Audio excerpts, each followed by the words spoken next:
Assalamualaikum warahmatullahi wabarakatuh. Pada Habibana Jindan, Gus Baha dan semuanya, langsung saja mengikuti daripada apa yang disampaikan Gus Baha, yaitu gerakan Cangkem Elek. Alhamdulillah tempat kita di daerah Bogor khususnya bertempat yang berseberangan dengan beberapa faham yang macam-macam, dan itu mustajab gerakan Cangkem Elek untuk menghadapi mereka ngoten Gus. Terus kulot nggih nyuwun ijazah terus mewakili sedaya, dan yang ingkang kami kalih mumpung teng mriki kan ingkang didhawuhaken Gus Bawau fasilitas dinggo fasilitas nyuwun fasilitas ijazah ngrungokke tafsir Jalalain ingkang teng YouTube. Dados nyuwun ijazah ingkang kathah niki. Ambil ijazah yang banyak, fasilitas dari apa yang jadi tadi disebutkan beliau, fasilitas, masyhad dan semuanya. Jadi kita memiliki cara fikir yang enteng, yang enak. Dan mumpung wonten ijazahipun, nggih kula suwun ngoten Gus Bang. Ngoten cekap semanten. Assalamualaikum warahmatullahi wabarakatuh.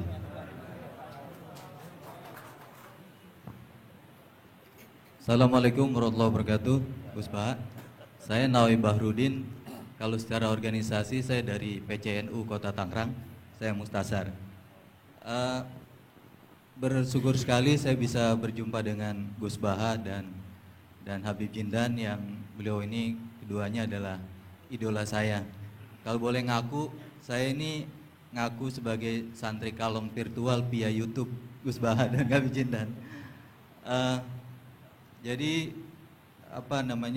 sejak kecil saya ini dididik secara tradisi tasawuf yang agak sangat keras begitu ya. Kalau saya boleh cerita nih, ada ponakan saya nih Ustaz Samsuri. Kami tuh keluarga besar kami tidak ada yang dulu miara TV, Gus. Televisi nggak ada, bunga bank juga susah gitu. Musik itu haram, speaker nih juga haram nih dulu. Nah, perkembangannya kemudian semakin besar, ada idola-idola kami yang agak keras begitu melontarkan kritik kepada pemerintah, yang kemudian itu membuat saya galau gitu ya. Kenapa ulama-ulama kita bersikap terhadap pemerintah keras memberikan kritik? Nah, saya menemukan jawaban bertemu dengan Habib Jindan via YouTube tentunya dulu ya, walaupun saya kebetulan pernah juga silaturahim. Kemudian juga dengan Gus Baha, ini ada perspektif yang berbeda gitu ya, antara relasi ulama dengan umaro. Pendekatannya itu tidak yang kritik, yang bukan sekedar kritik tapi adalah menghujat. Nah, ini saya temukan formula yang sangat menjawab kebutuhan saya pribadi, sehingga istri saya ini udah mulai cemburu sama Gus Baha karena saya terlalu sering nonton YouTube Gus Baha. Gitu. Nah, yang kedua soal sanad ya. Salah satu bukti saya pernah dengar cerita Gus Baha, agama itu adalah bir riwayah. Oleh karena itu perlu sanad. Nah, saya merindukan bersanad dengan Gus Baha nih, tapi kan saya bukan santri yang secara langsung. Oleh karena itu dalam kesempatan ini saya ingin minta rukhsah sebetulnya Gus dan Habib. Kami ini kalau boleh mewakili diakui sebagai murid Gus Baha, bisa bersanad walaupun dalam pertemuan tatap mukanya saat ini aja baru. Mudah-mudahan ke depan bisa dilanjutkan. Terima kasih Gus. Assalamualaikum warahmatullahi wabarakatuh. Enggak apa-apa Ustaz, sahabat aja sekali ketemu Nabi langsung jadi sahabat kok. Baik, Gus Baha barangkali duluan. Kiai Abdurrahman Sahal, Kiai Ustaz Nawawi. Iya. Apa saya Gus?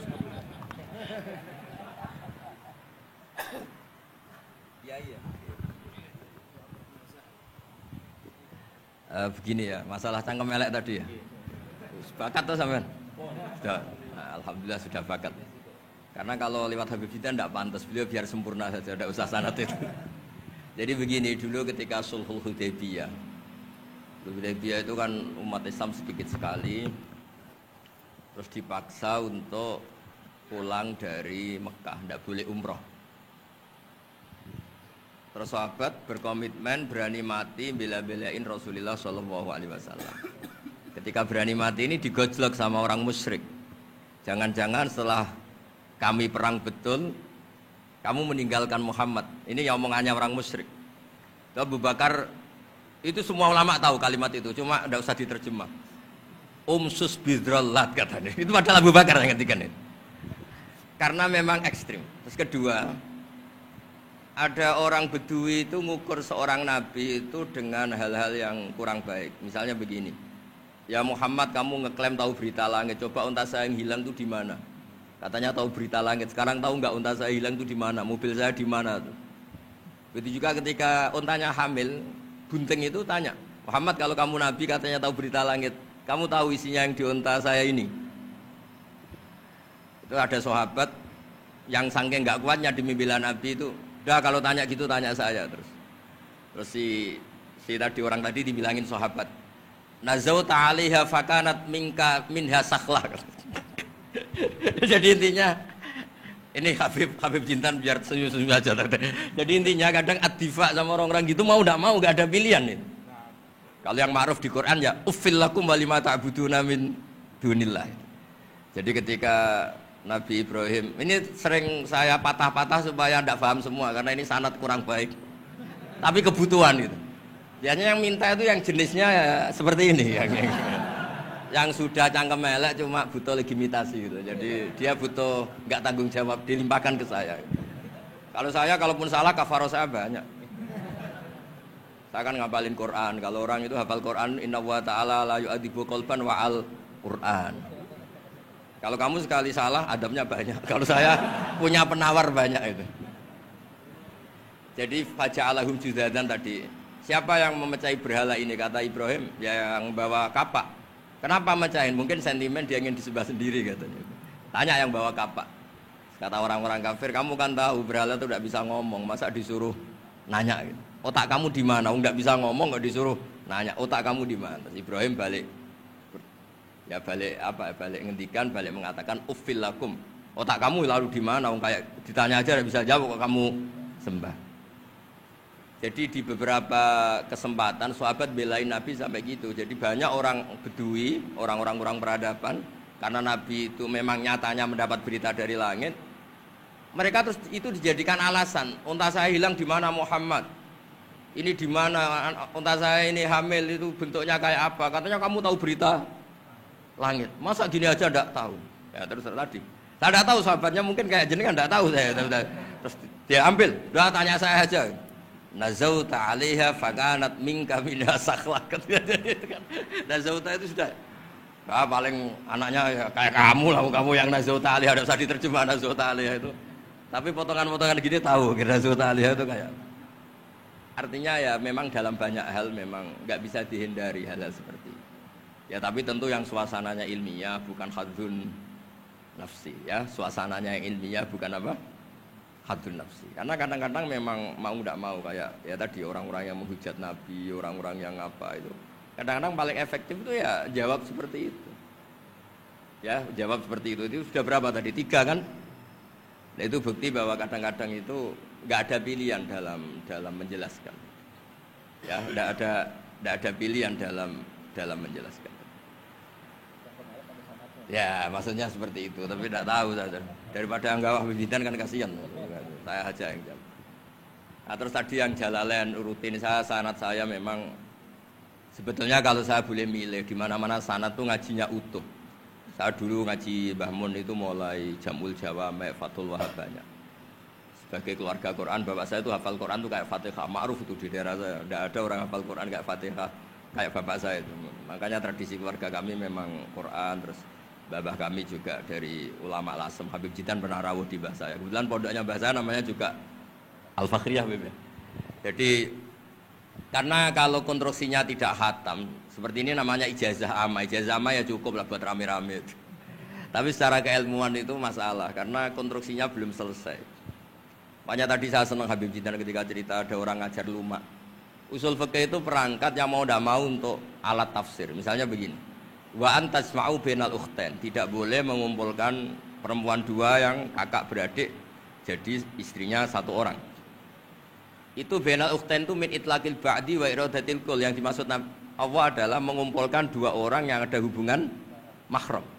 Coba kalau kita misalnya bikin gerakan kembali ke Quran, berarti yang haram hanya antasma'u bainal ukhtain. Padahal yang haram adalah bainal mar'ah wa ammatiyah wala bainal mar'ah wa khalatiyah wala bainal mar'ah wa jad. Jadi ya pokoknya 2 perempuan yang ada hubungan mahram tidak boleh dikumpulkan dalam satu pernikahan.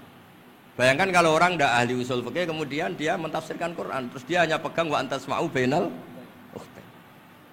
Itu juga anak tiri.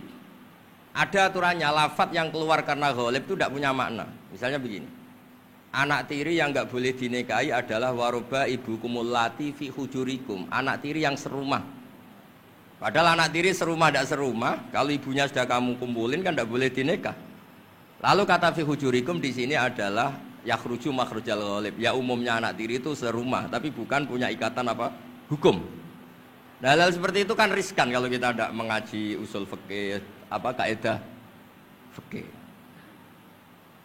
Misalnya gini, ada ular di dalam, terus kiainya bilang, Jamal ambilkan tongkat. Terus kamu karena agak dipanggil namanya, terus gak ngambil tongkat. Oh yang dipanggil Jamal bukan saya. Ini santri geblek dah. Sebenarnya kata manggil itu qaulun nabi li ahadin min ashabi itu qauluhu lil jami'. Yang hal-hal yang baik, yang darurat siapapun yang bisa melakukan harus melakukan itu meskipun enggak dipanggil. Coba semua wiridan, ya Mu'ad inni uhibbuka. Fakul dubura kulli sholatin Allahumma a'inni ala dzikrika wa syukrika wa husni ibadatik. Sebagai riwayat fala tada'anna dubura kulli sholat. Terus kamu bilang nama saya ada Mu'ad, berarti tidak kena ijazah itu. Itu harus ada analisis usul fikih. Kalau enggak ya habis kita. Semua wiridan tuh ya Abu Hurairah, ya Mu'ad, ya Aba. Nah, terus kamu, saya enggak yang diwaksiati Rasulullah, enggak yang diijazahi ya enggak bisa. Jadi masalah sana tuh maunya kalau sampean orang baik, ya semua kebaikan tuh saya ijazahkan. Ya tapi tentu beda yang ngaji betulan sama yang ngaji begini-begini itu. Ya memang seperti itu karena kalau ingin jadi ulama konstruksinya memang harus utuh. Karena tadi ada usul fikih, ada kaidah fikih, ada macam-macam kayak tadi wa antasma'u bainal ukhtain. Itu ya zaman Nabi Sugeng sudah nambahi wala bainal mar'ati wa amatiha. Tidak boleh menikahi istri dan budenya atau bulenya. Nah, kenapa Nabi tidak bilang wala bainal mar'ati wa jaddatiha? Kayaknya orang kelainan kalau kepikiran seperti itu. Loh kalau bule itu masih masuk lah. Ya misalnya istri kamu 17, bulenya 27 kan kok cantik budenya kan masih bisa mikir. Tapi kalau istri kamu 20, mbahnya 80 kok kepikiran itu kan. Sehingga di hadis memang hanya wala bainal mar'ati wa ammatiha, wala bainal mar'ati wa kholatiha. Nabi tidak mengatakan wala bainal mar'ati wa jaddatiha. Kayaknya kalau orang normal tuh tidak kepikiran itu. Ya tapi apapun itu nyatanya Quran hanya wa antasma'u bainal ukhtain. Itu kalau enggak dijelaskan pakai usul fikih, ini min itlaqil badi wa iradil qul secara balaghah. Ya, itu kan tidak bisa. Nah, di sini pentingnya ngaji khatam. Makanya saya suka ngaji Jalalain dengan penjelasan fikih, penjelasan usul fikih karena supaya orang tuh tahu lah bahwa maknani Quran tadi seperti yang didhawuhkan Habib Jindan itu. Ya, kalau kamu tidak menguasai betul terus akhirnya ngomong menurut saya, Quran kok menurut saya, menurut perasaan saya tidak bisa. Kata Habib Jindan kok biro'ihi ya sudah pesan tiket di neraka. Ngeri kan? Apalagi sudah biro'ihi dapat penghormatan, dapat uang, dapat panggung. Islam kok menurut saya, loh ini Islam yang menurut Rasulullah, Islam kok menurut saya. Makanya ini saya fanatik bahwa kitab tadi saya tunjukkan ke Habib Jindan beberapa kitabnya Sayyid Muhammad yang menyebut mbah beliau apa supaya mudawwan.